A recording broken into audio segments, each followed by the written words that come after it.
Unfortunately, sadly enough, Henry George feels pain, extreme frustration, and great regret. I don't want to believe that what I did made him successful.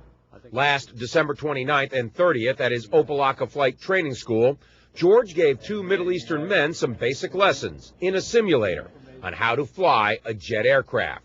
The two men were Mohammed Atta and Marwan al-Shari. The FBI is now combing through apartments in South Florida, checking cars and mailboxes, all linked to Mohammed Atta. Law enforcement sources say Atta is a suspect in the attack, perhaps a pilot of one of the doomed jets. He was listed on the manifest of American Airlines Flight 11 from Boston. Marwan al-Shari, according to German authorities, was also aboard one of the hijacked planes. The story Atta and al-Shari gave their flight instructor was this.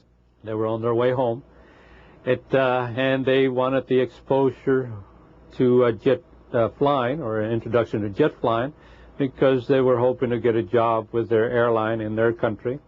George says they mentioned Egypt a couple of times, but generally during the 2 days, they didn't have much to say. No small talk. They were low-key individuals, maybe even call them shy.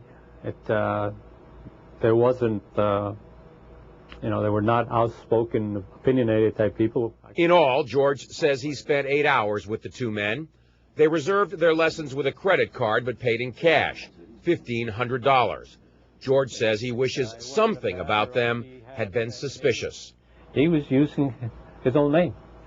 They provide you with credit card numbers. There was nothing that you would make you suspect that this individual was anything but above board. George says they were just a couple of student pilots, and there was nothing special about their abilities. What I can recollect from my memory is that we mostly did turns and a couple of approaches. I don't think we did any more than that. What they didn't do, George says, was practice how to land. John Zarella, CNN, Miami.